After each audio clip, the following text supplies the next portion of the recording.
Keep calm, but listen on. Rocking the waves with Kaieteur Radio. Demerara and Essequibo 99.1 FM. Berbice 99.5 FM. Kaieteur Radio. Craving a meal that's big on flavor but doesn't break the bank? KFC has got you covered with the KFC 3-piece meal deal. Get 3 pieces of chicken, fries, mac and cheese, a biscuit, and a drink. All for just $2,200. It's the perfect deal, available every day. Enjoy your 3-piece meal deal at KFC today. KFC, it's finger-licking good. Attention seafood suppliers. Dave's, the largest purchaser of fresh fish from Guyana, is interested in buying from you. Dave's deeply cares about bolstering the local economy and is looking to begin business with an eager seller of fresh fish and agro products. Dave's needs a constant supply of snapper, butterfish, bangameri, bundari crab, sheriga crab, white belly shrimp, bon carilo, edo, saijambaji, and more. Contact Dave's West Indian Imports at 21 Middle Street, Viceless, East Coast, Demerara. Telephone 501-4087 or 644-8999. Dave's will purchase.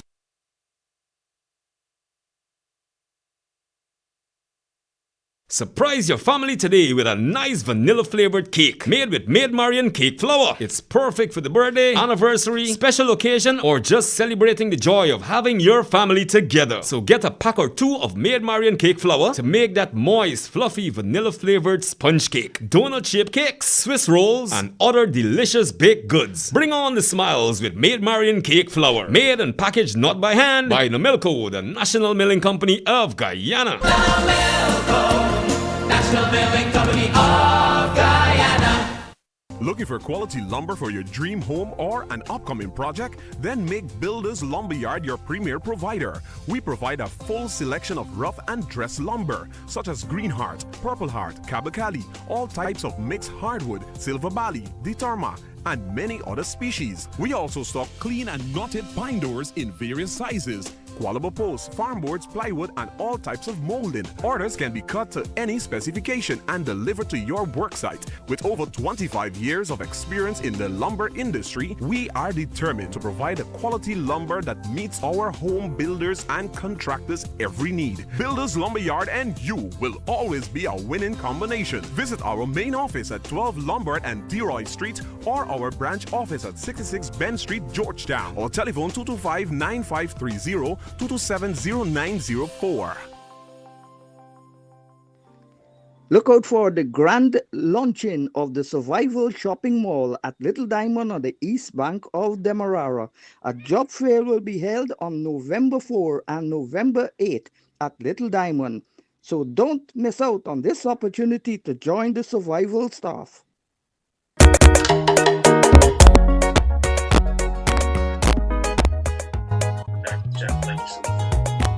Yes, well, good evening and welcome to another program of the Sean Devers Sports Watch. It's Tuesday, October 28th, and before I go any further, I want to say my prayers is with the Jamaicans.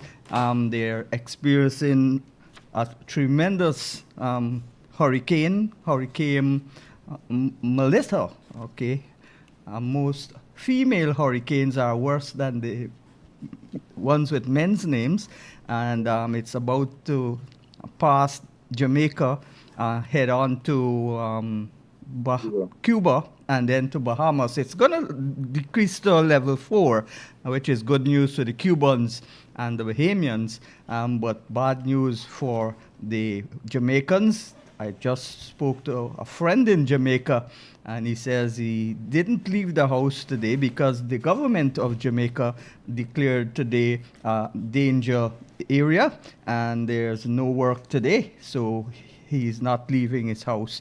It was high wind, and he's not in the area that is really hard hit. He's living in the capital, Kingston, and that was hit also very hard. So you could imagine places like Clarendon, Manchester, and those places.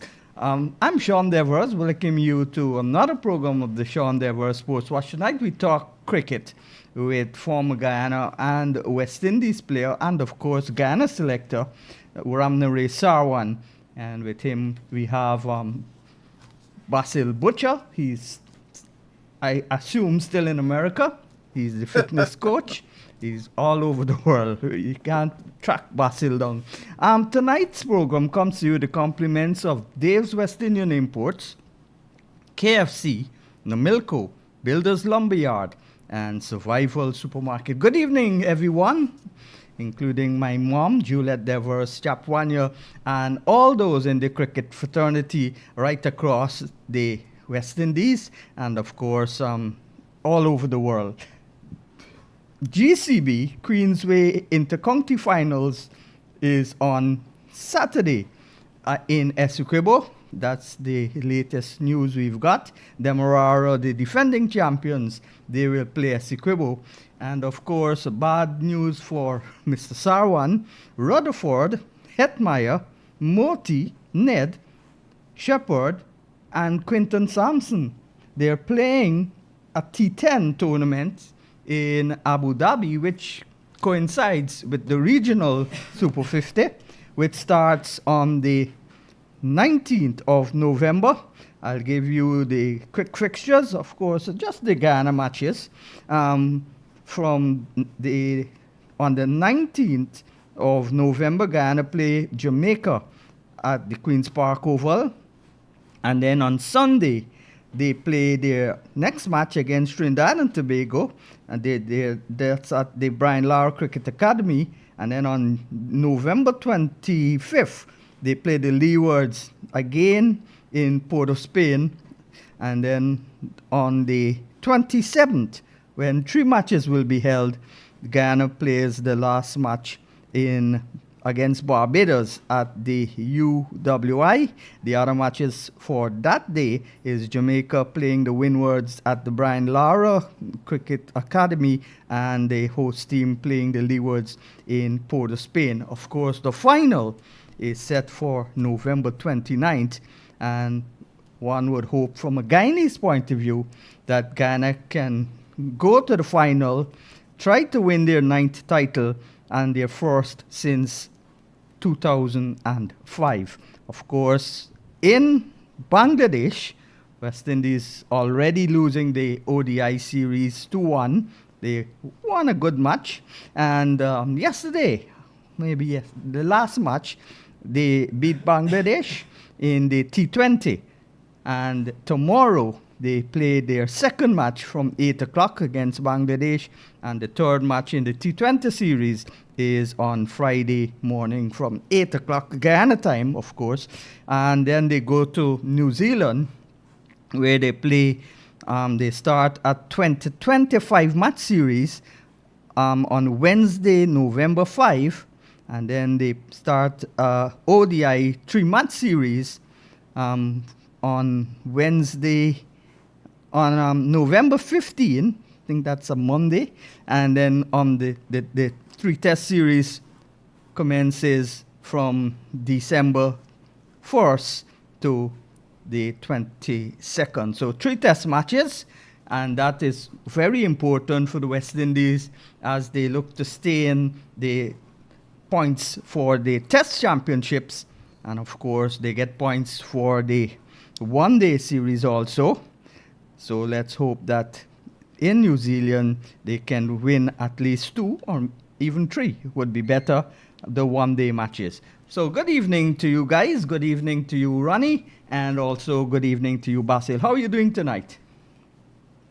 I'm fine, thank you, Sean. Basil? I'm doing good. How you doing, SARS?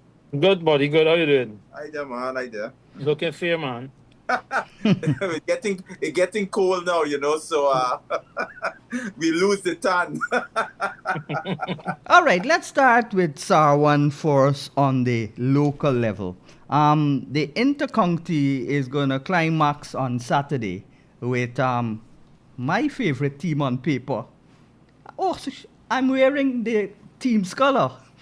That was coincidence. I didn't plan it.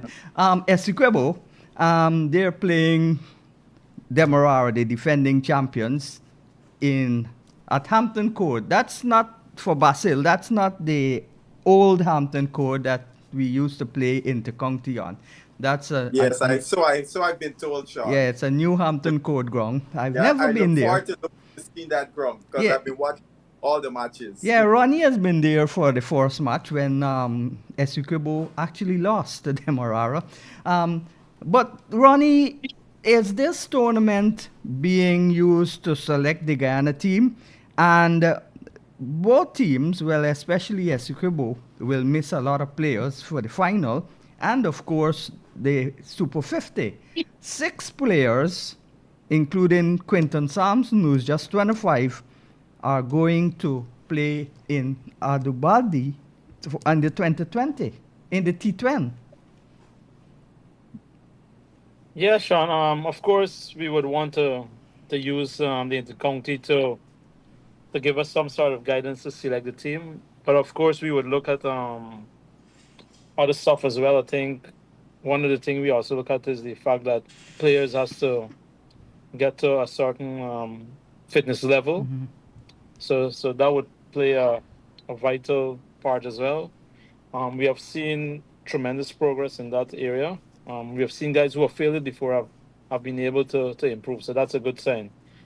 But apart from that, though, I think performance ultimately was what really and truly matters. So we're gonna, of course, assess and look at all the games that was played and player scores. And then once the tournament is completed and they do their fitness test, I think there's a fitness test on Thursday. Those players automatically becomes available for selection.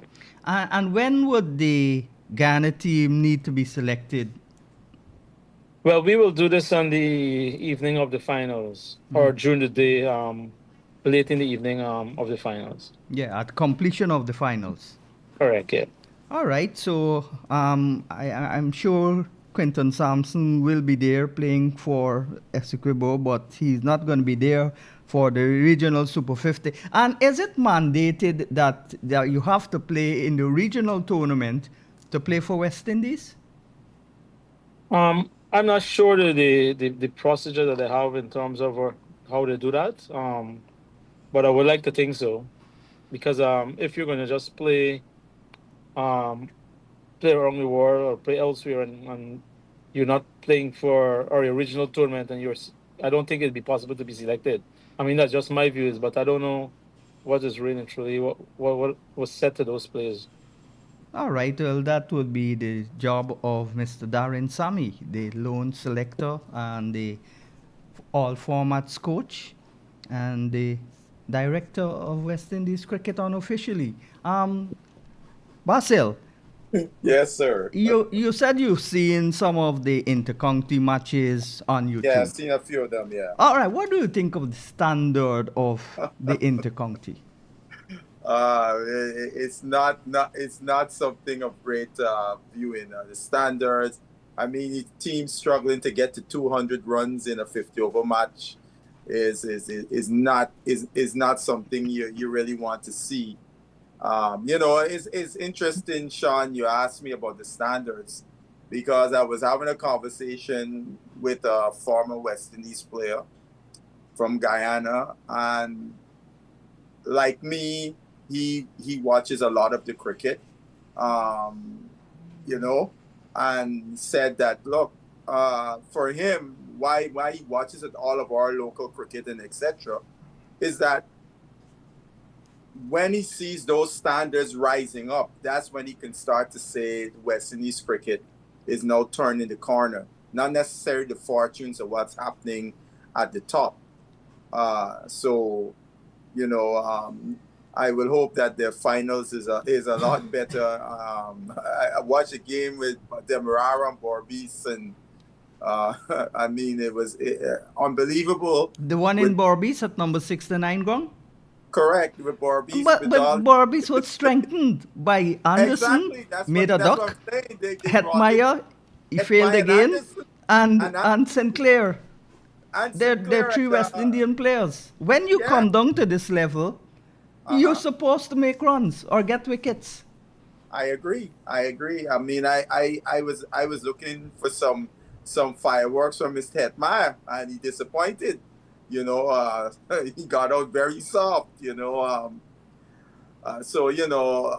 It's something that, and this is a regional wide issue with the standards. So it's not Guyana alone. So No. it's how the brain trust the administrators in the various territories could come up with ideas and ways in which they can get the standards of the cricket higher. And these players that going to Abu Dhabi, they're not only Guyanese players, they will affect all the teams in the region because the cream of the crop is going to play T10. And Ronnie would be delighted to hear this news that DCC beat GCC. Well, he wouldn't like to hear the news that DCC beat GCC, but he would like the news that Imlak scored 100 in the first innings, the DCC captain, the Guyana captain, and the Demerara captain. And he got 61 not out in the second innings. Perez got a half century also. And in the first innings, Dindial got a century. He's been batting quite well recently. Maybe scores his runs at the wrong time or doesn't score runs at the right time.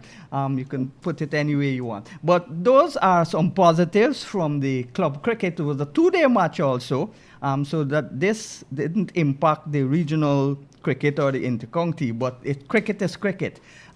So, Sarwan, how do you see the regional? You've got any players that you're sure that they're playing? Like, I'm supposing Imlak is one.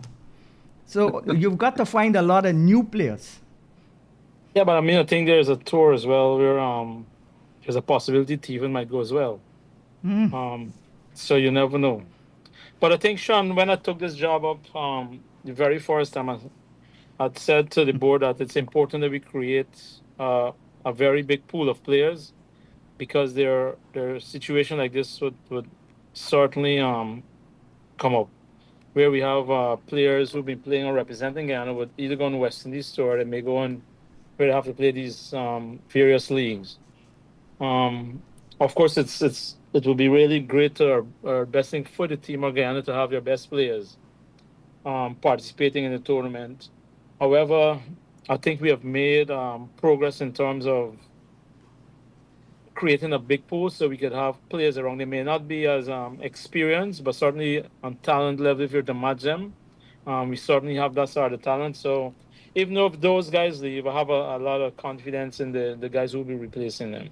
I'm now looking at the New Zealand schedule, and yes, Imlak would be selected, especially for the test.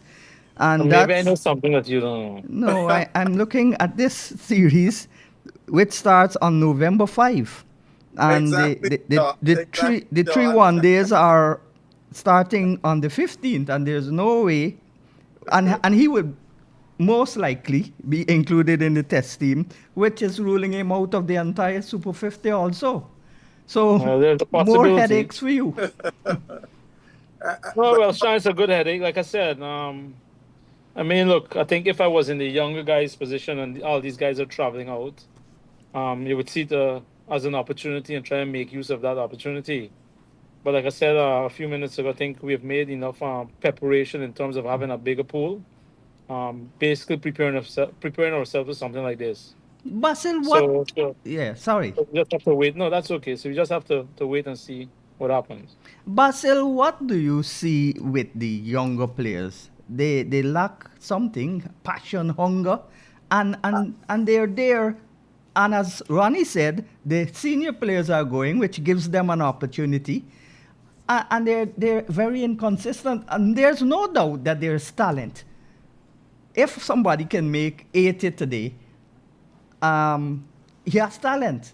But the concentration level, the inconsistency makes another 85 matches down the road.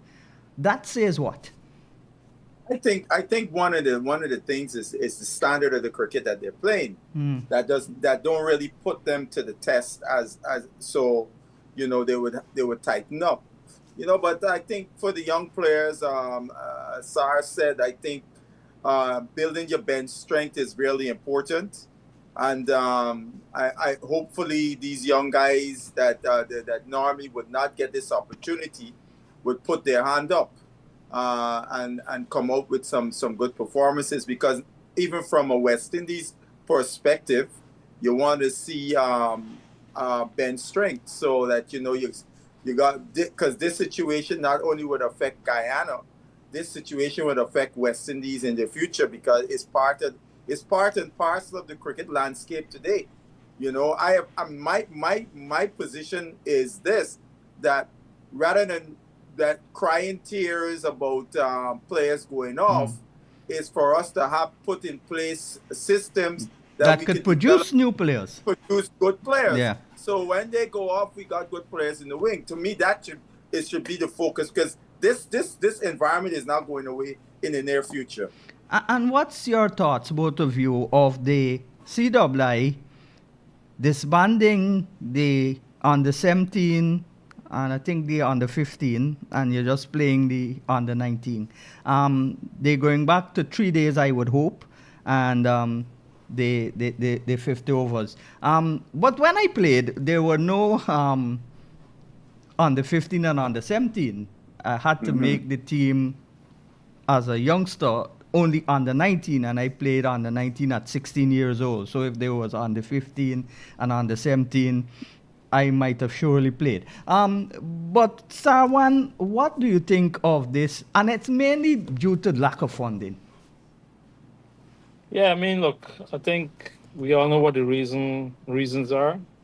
Of course, I think the younger you get people playing cricket, it's much better, especially when you're developing players.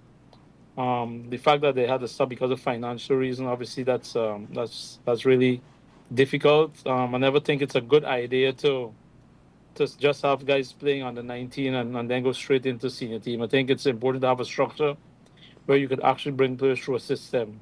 So unfortunately, we're not in a position to do that in the Caribbean. And also, I'm hearing that Chris Daring was on my program a couple of weeks ago, I think last week or the week before, and he was saying that their lack of sponsorship also is a big problem, and he was saying that some companies that benefited from or continues to benefit from West Indies cricket, one airline in particular, they pay millions of dollars to transport all the teams from island to island, and that company has not even sponsored a single tournament in the West Indies regional tournaments, Super 50 and Championship League and so on. So you've got to take into consideration all factors when you hear that cricket is deteriorating in the West Indies. It's not just the players. Some of them are mediocre or not really putting in the work they need to put in. The coach, we bashing the coach and the administrators. But it's a whole systematic decline in West Indies cricket. Basil. Yeah. Look, Sarwan can attest to this because he went through this experience. At this point, I don't think our system is good enough to produce international players of quality. So therefore, for me, I feel any player that's going to be selected for the West Indies team got to play A-team cricket. You got to go through the A-team system and perform there before they get, unless you have guy bowling 1995, because 1995 is 1995.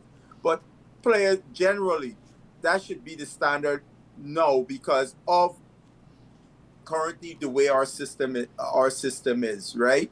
I think we also have to find ways in which we could expose our guys in systems outside of the region that can produce those types of players, whether it's Australia, etc., England, and so on, because of what you just described, where our system is in the situation it is, and you know the thing with the cutting back of these teams and so on, it's unfortunate. I would hope that the money they will be very laser focused in how they spend the money in terms of the development of our players and look at some of the things like what I described. You can look, for example, South Africa. This year alone, they will have the third 18 tour, the series they'll be playing when they head to India shortly with their senior team, and we have only played one for the year against South Africa at home. Well, let's go for a short commercial break and then we'll be right back.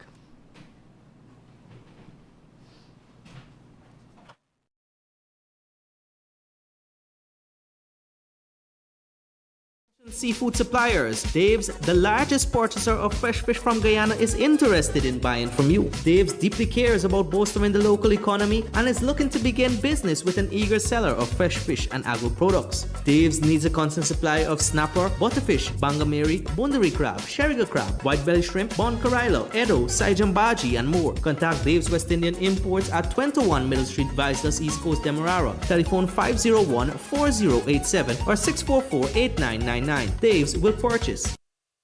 Craving a meal that's big on flavor but doesn't break the bank? KFC has got you covered with the KFC 3-piece meal deal. Get 3 pieces of chicken, fries, mac and cheese, a biscuit, and a drink. All for just $2,200. It's the perfect deal, available every day. Enjoy your 3-piece meal deal at KFC today. KFC, it's finger-licking good.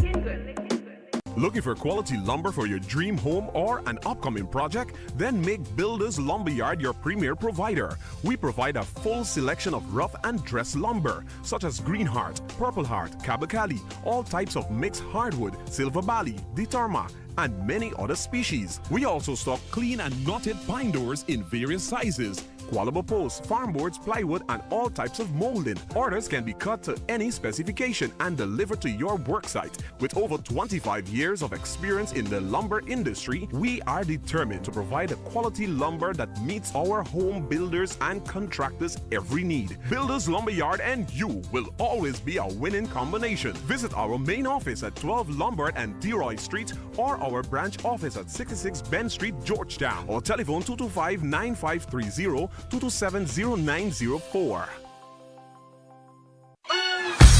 Now Milko has done it again. We've listened to you and now available nationwide. Another convenient size packaging of Thunderbolt all-purpose flour. It's here. The 5 kg or 11 pounds new packaging of Thunderbolt all-purpose flour. Now available at your nearest supermarket. Now Milko, National Milling Company of Guyana.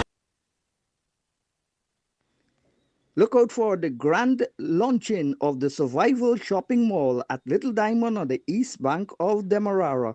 A job fair will be held on November 4 and November 8 at Little Diamond. So don't miss out on this opportunity to join the survival staff.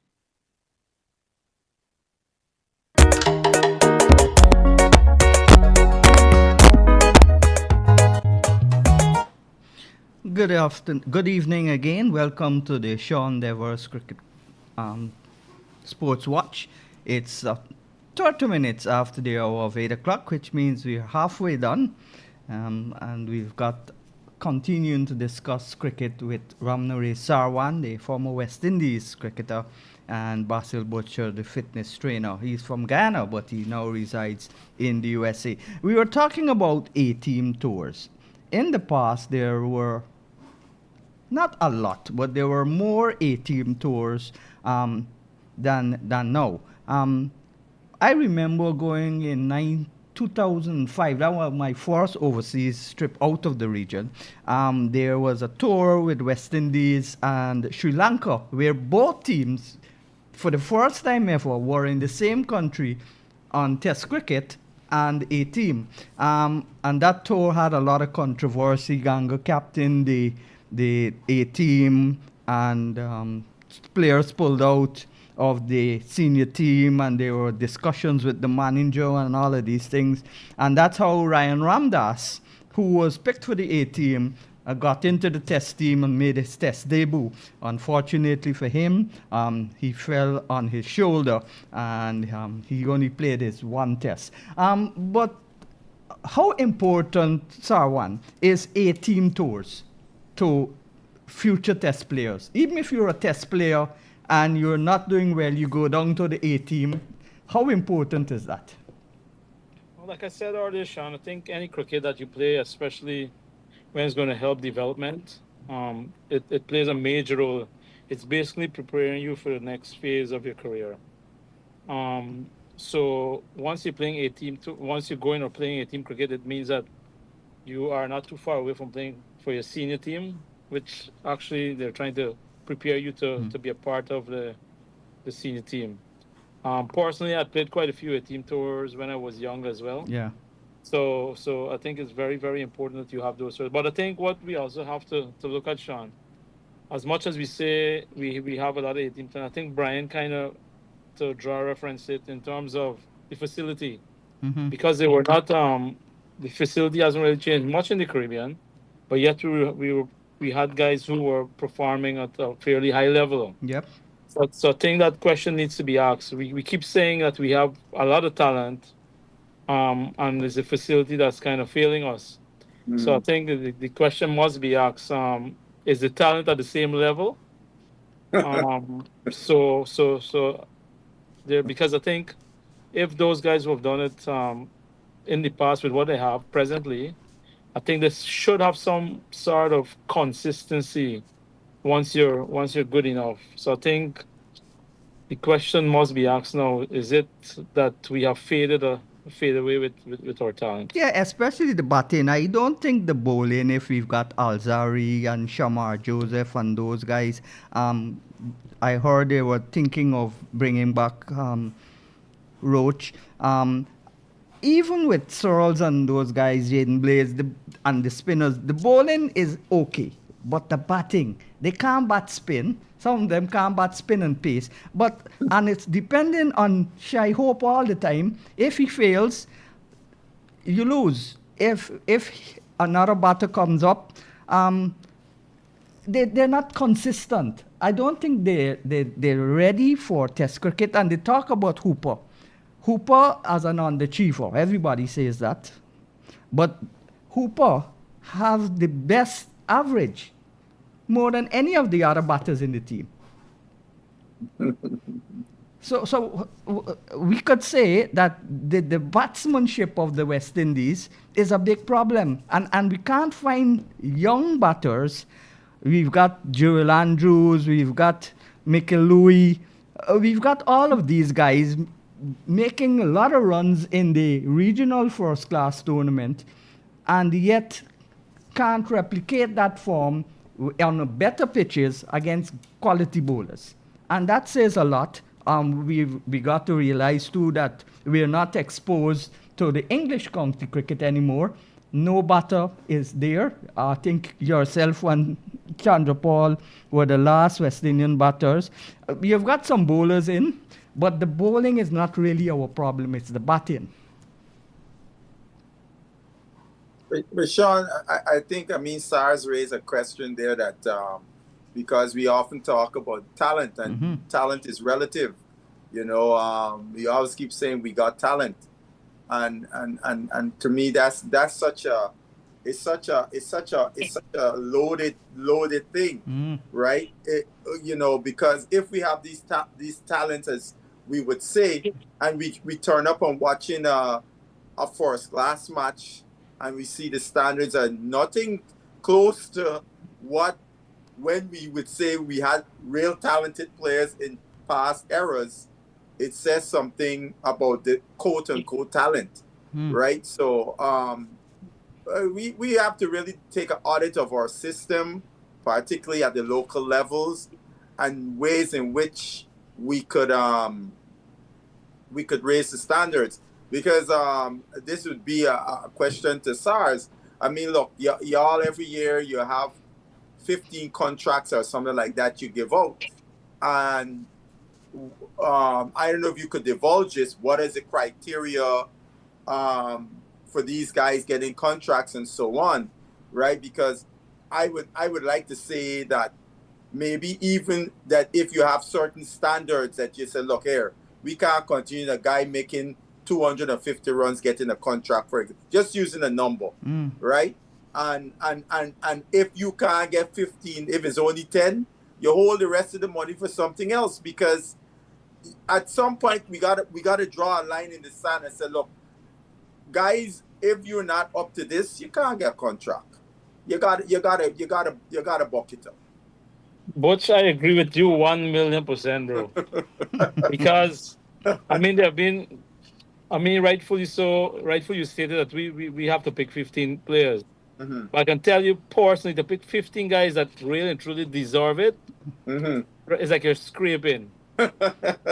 You know what I mean? It's like you're just giving someone a contract because of the sake of giving them a contract. Right. Because you have to give it to 15 people. Right. Now, we have had people in contracts for 2-3 years. We kind of put them in development program, and then obviously we get them into the senior and give them a senior contract. And for years we've had those guys, and none of them have really delivered. Right. And then when you spend 2-3 years investing in a player, and then when you look at them and say, you know what, it's time that, you know what, they're challenging someone for this position.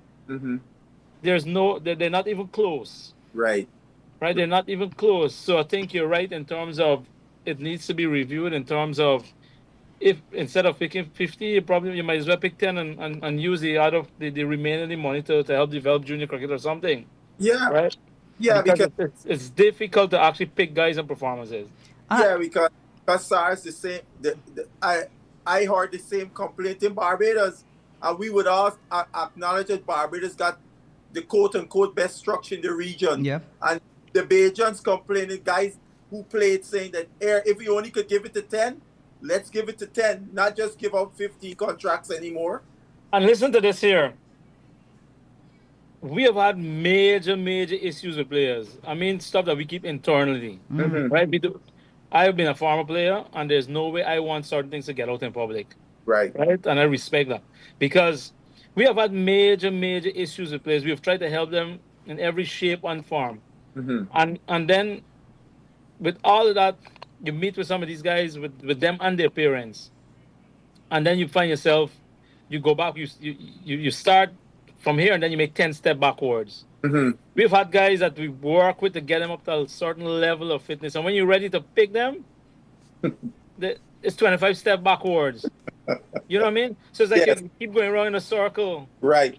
Right? And, or whenever they don't get selected, people from the clubs, whoever, they have issues, but they don't know about some of these internal stuff because we don't really see anything about it. I saw Isaiah Thorne. Major problem. I saw Isaiah Thorne on Sunday. He was bowling for GDF in a one-day, a 5th over 4th division game.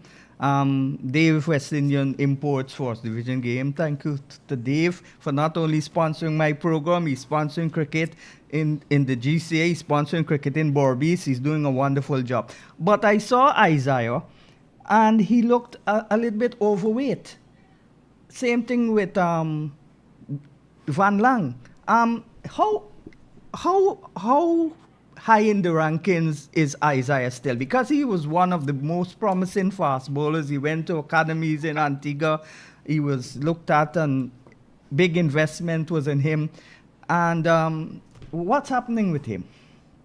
I mean, we're working with him. Obviously, he's built differently from some of the guys, and we recognize some of his shortcomings. And I think he has a lot of talent, but he needs guidance.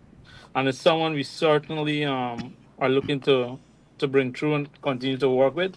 Of course, Sean, there's only so much we can do as well, right? The players also have to take the responsibility to ensure that they get better. But I think one of the disappointing things that happened in this tournament is to see young Tyndall and Isaiah didn't really participate much, right? I think that was very, very disappointing to see. But however, that's not going to really affect us from considering them for selection. Is there any thoughts of next year, going back to the days when you had the intercounty and then you had trial matches after, and who didn't perform in the intercounty had a second chance of performing in the trials? When I played intercounty, they had 3 trial matches. And if it was like, no, I would have been automatically picked in the Guyana team because only Nagamutu had more wickets than me. But So in the ideal version, we would love that to happen. So what's the problem? However, most of the funds are being dedicated to the junior system because we're trying to have the junior system have more cricket to bring them through a system, right? So we got in a position where we have to ensure that we bring players through, but also ensure that we have players or enough games to select players. But it's something that we discuss that we had discussed with the president of the board, and certainly we would look at that. But we're in a very difficult in terms of funding. Once we get the sponsors, I'm sure it would happen. All right, and what's to your mind? You're not a marketing man. Well, you're a marketing man. You own a big company. So, as a person on the cricket board, what do you think the board needs to do to get more sponsorship, to market the product better? No, well, I think ultimately you gotta reach out to people. I'm not saying that they're not. I'm sure they've been doing that, but I think we need the corporate Guyana to obviously come on board. That's very, very important. I think years ago we've had a hand in hand and those people come on board to sponsor cricket.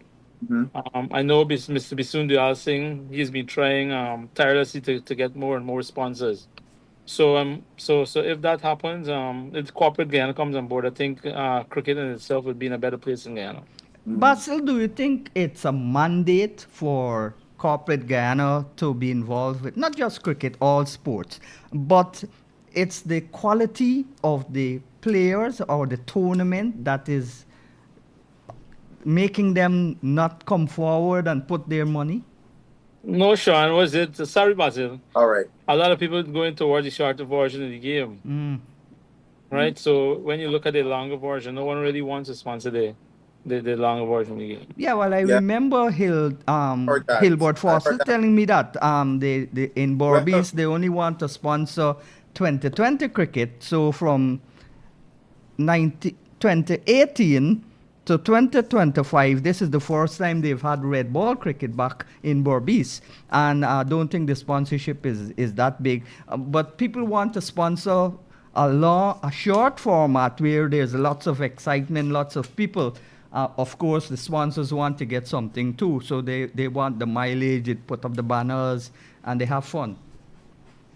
Yeah, I mean, Sean, I could go back to when my brother, Keith, was the president of the Barbies board. And one day, me and him having a conversation, and I casually said, 3-day, what was it, 3-day cricket? And he turned and looked at me and said, 3-day cricket? I said, nobody wants to sponsor 3-day cricket. That's why they ain't got 3-day cricket. All the time I thought it was something that just happened like that. It was a lack of sponsorship. But Sean, I would say this: the games are being streamed. Yeah. So the audience is a global audience now. Yeah. So regardless of the standard, right? All of the standard is not where it is.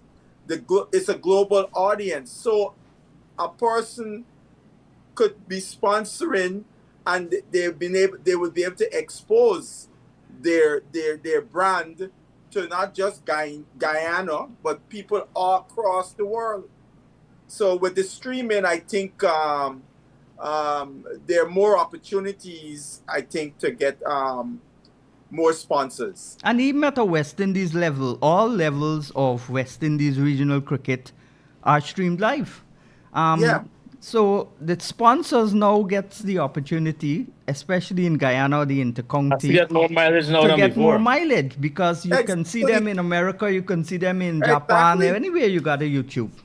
Exactly. I mean, that's why I'm still a little bit bewildered that more of our local regional tournaments are not finding sponsors, for the main reason now they're able to expose their brands globally. Yes, and let's look at tomorrow morning. West Indies won the first 2020 match. In the old days, not the old days, when 2020 came about, just after Stanford, because ICC stole his idea and got the World Cup, when Gale got the first 100. After Stanford, when 2020 was initiated, it was like that is for West Indies because they have short concentration spans. They hit the ball well, and even now we're struggling to win 2020 matches. Why do you think that has happened? Again, the quality of the players? Again, you want the same answer? All right, let's look at tomorrow's match now. What do you think West Indies has to do to win 2 matches in a row? A long time we've not won 2 matches in a row. I think the template they gotta make 160 plus. So they gotta bat first. Whether they bat first or second, but if they bat first, you gotta make 160 plus to win. Because as soon as they got to 160, when my youngest brother called me, I said that's winning runs. I don't see Bangladesh getting nowhere close to 160. They end up getting a little close-ish with some at the bottom there, them guys throwing the bat. But I think if the West Indies could get anywhere within the 160, between 160 and 170, they're in a good situation. I look at the games. For me, it's two ordinary teams. At times, it seems like none of them really want to win the game. The mistakes each side making, and then then one can come, ain't got enough time to recover from the mistakes, and the other wins the game. And I would like to see West Indies improve in the game where we want to see close to a complete game on both sides of the coin, bowling, batting, and fielding. And as you said earlier, the batters to not be all so totally dependent on Shea Hope. Let other players carry the load, not only Shea Hope. And who you think could be those players to carry the road, to step up? Atenes, Brandon King. Well, our guy, Mr. Rutherford, he's in a serious rut. I mean, everybody now calling for Rutherford's head. And Rutherford was making bundles of runs recently in the one-day tournament and the 2020s, and all of a sudden, you got to say he's going through a rut. That is fair to say for Rutherford? Yeah, I mean, the Guyanese saying, that's why I say you need to bathe in blue, because he's sour more than lime. He got to do something. He got a better approach. I thought the approach in the last game was not, that was not an easy wicket to bat on and to come in and try to hit a big shot the very first ball. I think that was a very dangerous choice, and he paid for it. And my problem with batters, there is times you got to feel. You can be a class batsman with Richards, Lara, Sarwan, anybody, Hooper. And there's times when you got to fail. But the shot selection of these players, they're just like giving away the wickets for free. The bowlers don't have to work to get them out. That is my problem with these batters. Yeah, Atenes, I was dumbfounded. I know he likes to sweep, but the choice, this guy is 6'4" or 6'5", getting bunks and turn, and you can choose to reverse sweep on a ball on your stumps, and the extra bunks, he missed the ball and end up getting bowled down. I don't think that shot was on. So yeah, it's still a situation where our guys are not able to put together on a consistent basis good shot selection, being more game the game awareness at a good peak, and making the decision making overall is why we're not playing as well, is not consistent. The good decision making. Well, I see Sarwan is taking notes. I hope he's not picking the team already. I'm taking notes. No. I'm taking notes. Yes, Sars. What do you think the West Indies team needs to do, this present team, because it's already there, to win this series 3-0? Bat good, bowl good, and feel good. Exactly. Those are the three most important things. Exactly. No, but I think, Sean, look, a lot has been said in terms of our batting. I think batsmanship plays a major role. and that comes with assessing conditions and bowlers and so forth, knowing what is the high risk versus the very low risk, and understanding how you can score on the surface and so forth, and pick your bowlers that you're probably going to score off and stuff like that. And those are things that maybe those guys are probably looking at, or they may not be looking at, that would help them to be able to perform better. That's why they say Obviously, cricket is go ahead. played 90% above the neck. Correct. So I think it's understanding what is being thrown at you, not only the bowlers but also the conditions that you're playing in, and same thing goes to the bowlers as well, right? But I think if we're going to debate or sit here and keep stressing about it in terms of what we're going to do or what they can do, I think we here might fall off. Yes. Getting back to Quinton Sampson, I would have preferred that he stayed. This 10-10 cricket. So he's not really going to get to bat much or bowl much. He might not even play a game, but he's going to get the money.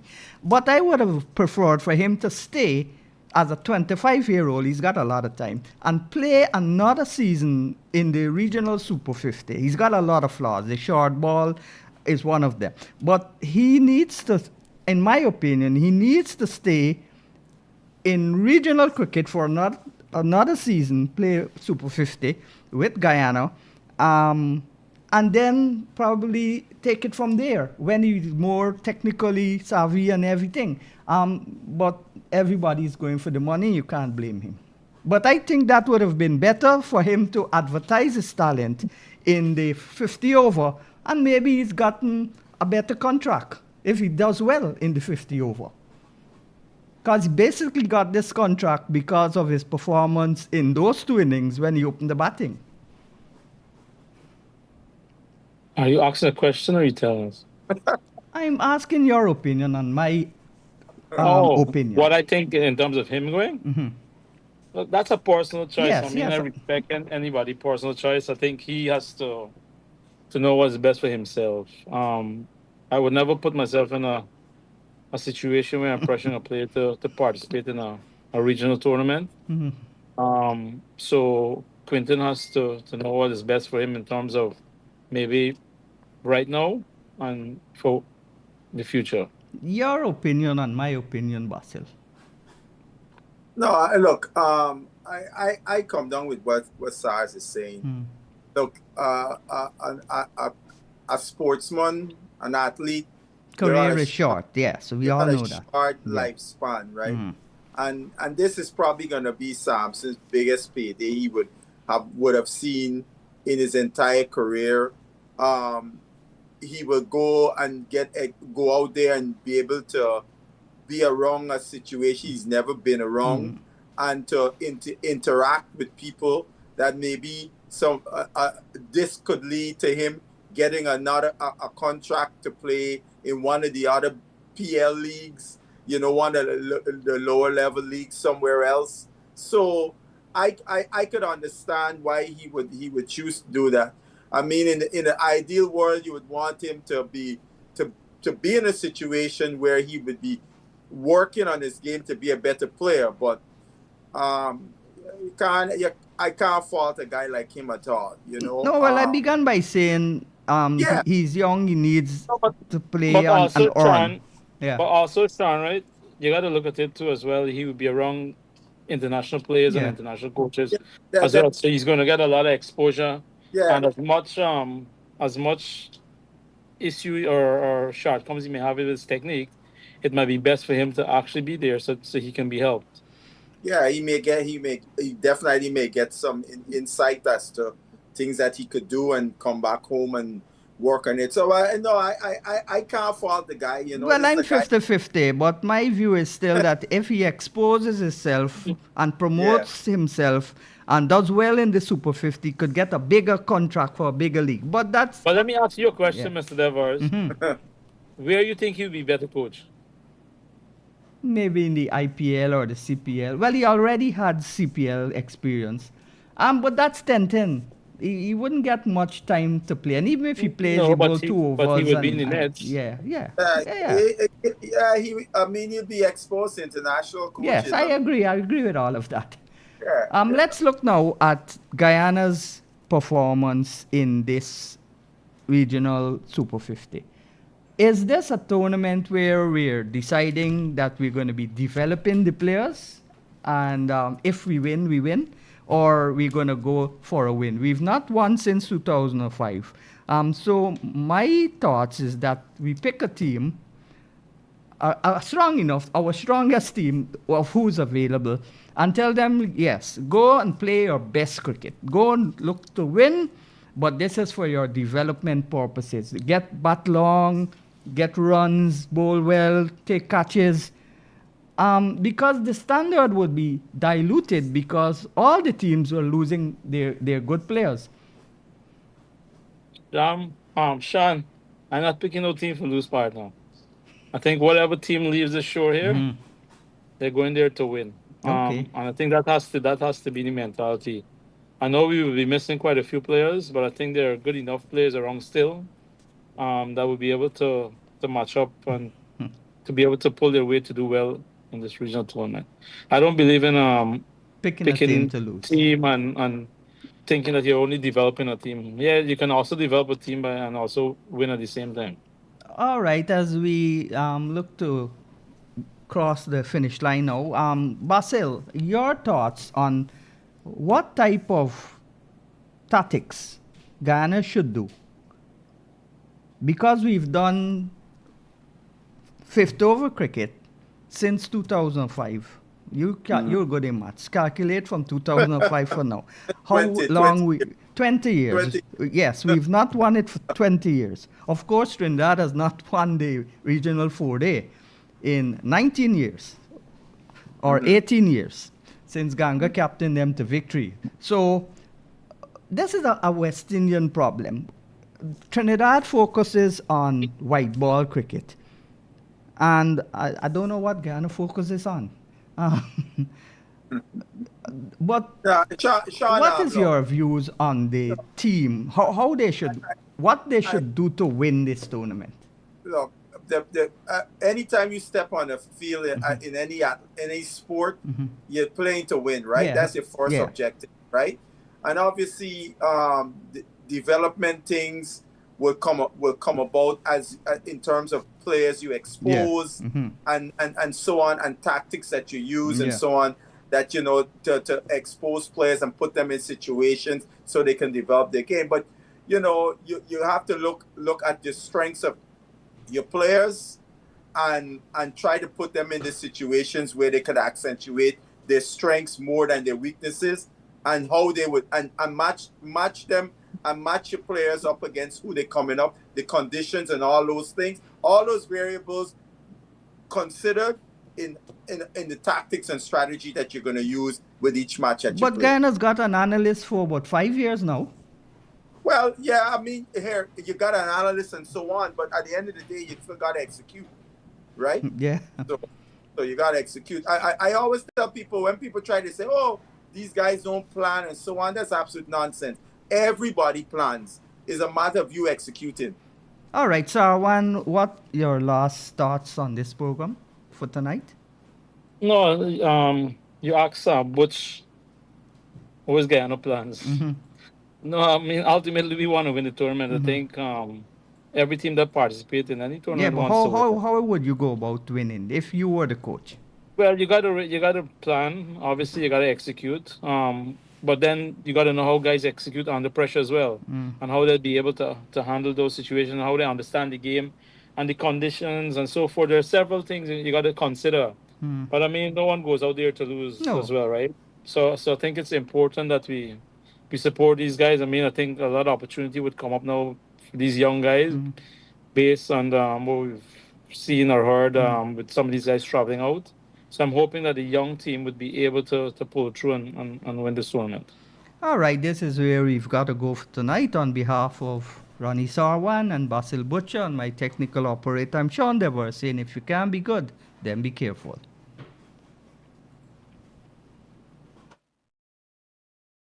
Food suppliers, Dave's, the largest purchaser of fresh fish from Guyana, is interested in buying from you. Dave's deeply cares about bolstering the local economy